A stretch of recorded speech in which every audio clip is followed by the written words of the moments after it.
नमस्कार मंडळी, प्रिझम एज्युलिंक या आमच्या चॅनलवर तुम्हा सर्वांचं स्वागत आहे. तर आज आपण गप्पा मारणार आहोत वरुण कुलकर्णी सोबत.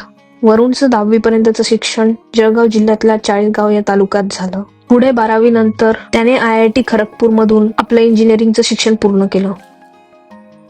माझं नाव वरुण कुलकर्णी.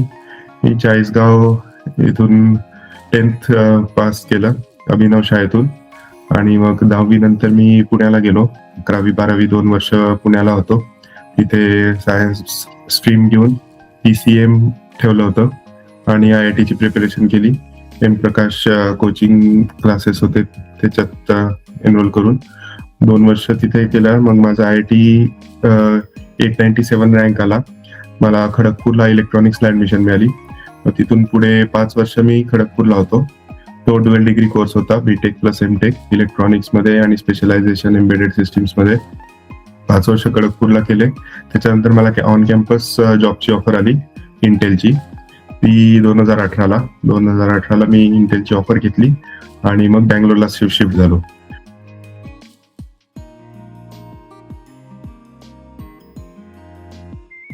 माझा मोठा भाऊ होता, 40 वर्ष मोठा. त्याचे ऍडमिशन IIT ला झाली.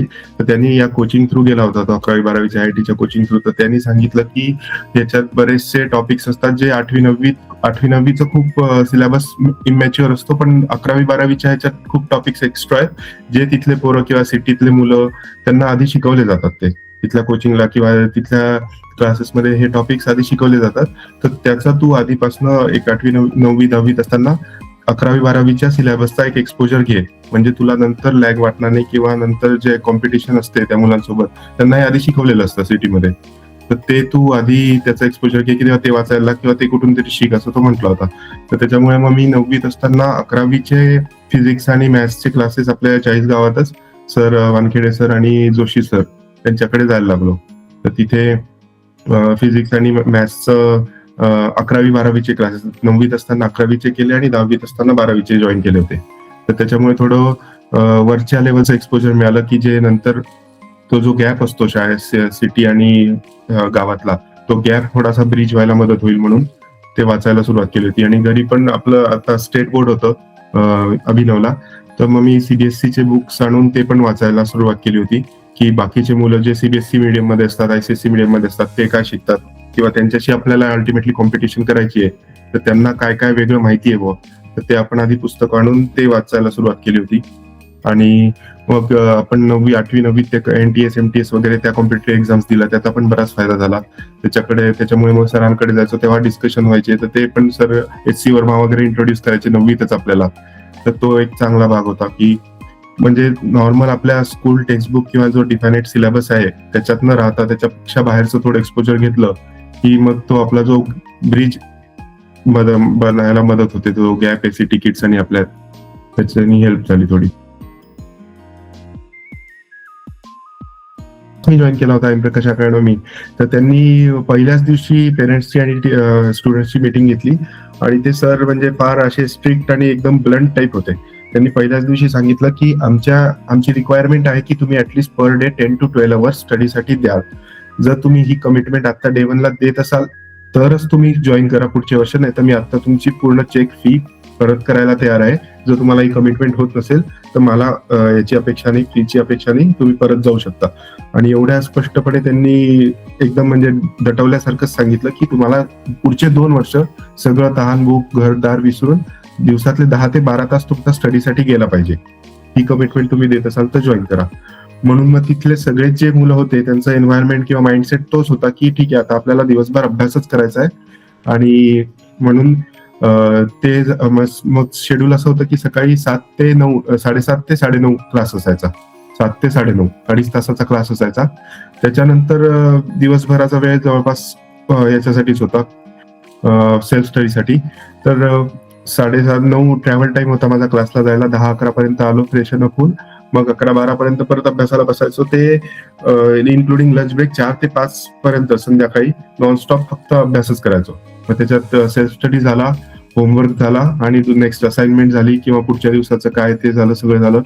मग 5-5:30 पर्यंत झाल्यानंतर मग परत तेच घरच्यांनी सांगितलं होतं की तू अभ्यास किती पण कर आणि कोचिंगनी पण सांगितलं होतं तुम्ही किती करा, 1 तास फिजिकल फिटनेससाठी द्यावाच लागेल. कारण की जर ते ब्रेकडाऊन तुमचं शरीर नाही सहन करू शकलं तर तुम्ही मेंटली पण नाही सहन करू शकत. पण तुम्हाला फिजिकली फिट राहणं इम्पॉर्टंट आहे. त्याच्यासाठी त्यांनी ते मायकल फेल्प्स आणि अजून एक चेस चॅम्पियन आहे त्यांचं उदाहरण दिलं होतं, खूप छान होतं ते. तर त्या वर्ल्ड चेस चॅम्पियन होता, त्याला विचारलं होतं की तू इतका चांगला चेस कसा खेळतो, कारण की तर सगळ्यांना अपेक्षित होतं की तो काहीतरी सांगेल की मी पझल करतो, मी हे करतो, मॅथ्स करतो वगैरे, कारण की chess is a brain work. तर त्यांनी उत्तर दिलं की because I do 4 hours of swimming, मी चेस चांगला खेळतो. तर त्याचं म्हणणं असं होतं की मी फिजिकली फिटनेस मेंटेन ठेवतो तेव्हा माझं डोकं पण तेवढं चांगलं काम करतं. तर तेच एक्झाम्पल आम्हाला सरांनी पण दिलं होतं. तर म्हणून मग मी संध्याकाळी 1-1.5 तास तिथे जिम लावलं होतं, तिथे जायचो की मग फुटबॉल वगैरे खेळायचो, कधी मित्र आले तर ते करायचो. आणि संध्याकाळी टीव्ही पाहायला नॉर्मल आपला केबीसी वगैरे पाहायचो, जेवायचो आणि लवकर झोपून जायचो 9 वाजता, कारण की परत 6ला उठायला लागायचं. तर माझं कधी रात्री लेट नाईट जागून, काही काही मुलं लेट नाईट जागून करायचे, मग दिवसा झोपायचे आणि मग रात्री 2-3 पर्यंत अभ्यास केला, अशा टाईपचं पण काहीच शेड्यूल होतं तिथे.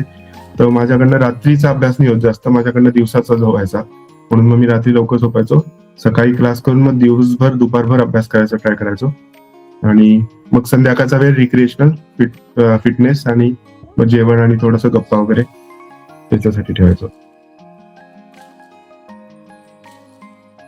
ऍक्च्युली टू बी ऑनेस्ट इतकी मॅच्युरिटी आली नसते कोणाला, सो अनलेस तुम्ही खूप लहानपणापासूनच क्लिअर असाल आणि खूप फोकस असाल की असंच करायचंय, म्हणजे वन ऑफ द 1000 पीपल की इलॉन मस्क वगैरे जर तुम्ही आहात किंवा तुम्हाला माहितीच आहे की तुम्हाला काय करायचंय, तर मग ठीक आहे.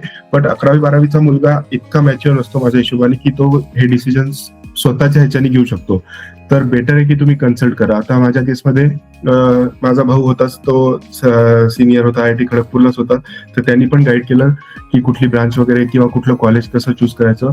प्लस आम्ही म्हणजे इतकं नॅरो न राहता की फक्त एकच त्याने सांगितलं की काय करायचं किंवा मला वाटतंय ते करायचं, असं न करता आम्ही म्हणजे जे माझे रिलेटिव्ह मध्ये असतील, काका मामा असतील किंवा ज्या फील्डमध्ये जे आपल्या 40 गावातलं, जसं ती स्वीटी पाटे होती, ती एक याला गेली होती एरोस्पेस घेऊन, तिने मोठं केलं होतं. अजून जे काय आपले सिनियर्स असतील, दिग्विजय होता, ते त्यांनी काय केलं होतं, तर त्यांना कॉल करून विचारणं की तू या ब्रांचमध्ये होता, तिथे काय स्कोप आहे, तू काय केलं आणि मग तू आता काय करतो. मग दुसरा एखादा मेकॅनिकलचा, तर मी बऱ्याच म्हणजे असं रिजिड नाही ठेवलं की कम्प्युटर किंवा इलेक्ट्रॉनिक्स घ्यायचंय. I talk to people from aerospace background, chemical background, mechanical background, even metallurgy background, की तुम्ही काय केलं, ते का बरं चूज केलं आणि तुम्ही आता काय करतात त्याचं. तर ते ठरवून मग आम्ही फिल्टर डाऊन केलं होतं की ठीक आहे, कम्प्युटर किंवा इलेक्ट्रॉनिक्स हे मला जास्त सूट करेल किंवा मला जास्त आवडेल फ्युचर जॉब पर्स्पेक्टिव्हनी किंवा म्हणा, किंवा त्याच्यात जे लर्निंग आहे, लॉजिकल लर्निंग आहे, मॅथ्सचा इम्प्लिमेंटेशन आहे, मॅथ्स मला आवडायचं म्हणून मला ते ठेवायचं होतं. तर तसं सगळं ठरवून या 2 ब्रांचेस सॉर्ट आउट केल्या होत्या. त्याच्यानुसार पण मग रँकिंगनुसार मग कॉलेज मिळतं.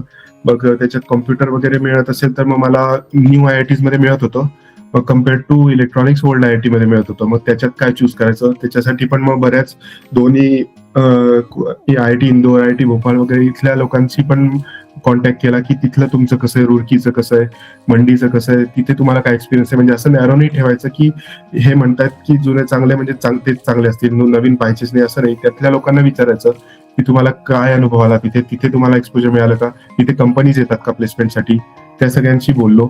आणि मग डिसाईड केलं की ठीक आहे, ओल्ड IITsला कल्चर एक बिल्ड झालेलं आहे, तिथे अल्युमिनस नेटवर्क चांगलं आहे की पुढे स्टार्टअपसाठी वगैरे कनेक्शन्स चांगले आहेत.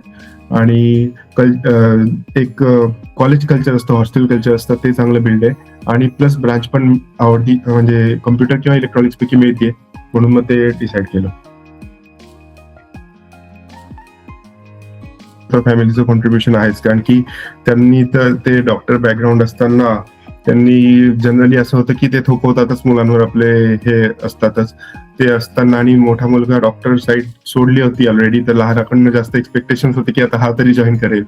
तसं असताना सुद्धा त्यांनी कधीच प्रेशर नाही दिला किंवा की कधी म्हटलं नाही की आता तू तरी बायो घे, तू तरी डॉक्टर हो, असं कधीच म्हटलं नाही. त्यांनी तर नेहमीच 8वीपासून सांगितलं की तुला जे आवडतंय ते तू कर, आणि मग त्याच्यासाठी जे बेस्ट आहे ते आम्ही अवेलेबल करण्याचं काम आमचं आहे. तू फक्त स्ट्रीम ठरव की तुला कुठे जायचंय, काय करायचंय, काय शिकायचंय, तुला सिटी कुठली पाहिजे, तर त्याच्यासाठी जे बेस्ट आहे ते ठरवायचं काम आमचं आहे. म्हणजे ते त्यांनी जबाबदारी घेतली, त्याचं मला काही कधी टेन्शन नाही वाटलं की मला काय करायचंय, कुठला क्लास जॉईन करू, तो विचार मी कधी केला नाही. फक्त मला अभ्यास करायचा आणि शिकायचं, हे तेवढं एकच काम राहिलं माझं.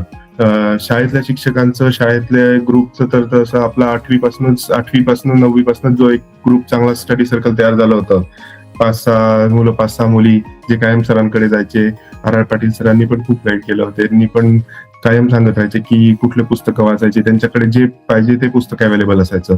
आणि ते पण कुठल्याही वेळेला असं जा, सॅटर्डे संडे जा, रात्री जा, संध्याकाळी जा, कायम अवेलेबल असायचे. त्यांनी पण असं कधी सांगितलं नाही की हा माझा डोमेन नाहीये, हे शाळेच्या बाहेरचं काम आहे किंवा हे दुसरी एक्झाम आहे याचं मी पाहत नाही, हे क्लासेसची माझी ही फी असते असं वगैरे त्यांनी कधी फॉर्मॅलिटी पण नाही ठेवली.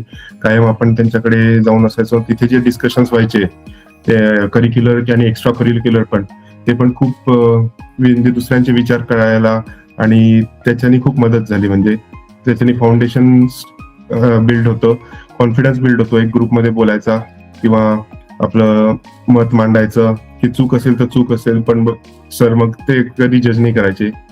त्याच्यामुळे सरांचा पण भरपूर मोठा वाटा आहे. तर तुम्ही फक्त स्वतःवर कॉन्फिडन्स ठेवा, कुठलाही इन्फिरियरिटी कॉम्प्लेक्स न ठेवता जे करायची ती धमक असते ती ऑलरेडी इनबॉर्न असते. तर त्याच्यामुळे तुम्ही फक्त तो राईट ॲटिट्यूड ठेवा, कुठलाही डिसिप्लिन ठेवा पहिलं म्हणजे, आणि ओपन माइंड ठेवा की दुसऱ्याचे सजेशन्स घ्यायचे आणि मग आपला इंडिपेंडंट थिंकिंग करायचं, डायव्हर्ट न होता, फोकस न हटवता जे ठरवलंय ते करत राहायचं. तर मग ते जे अचीव्ह करायचं ते मिळतच.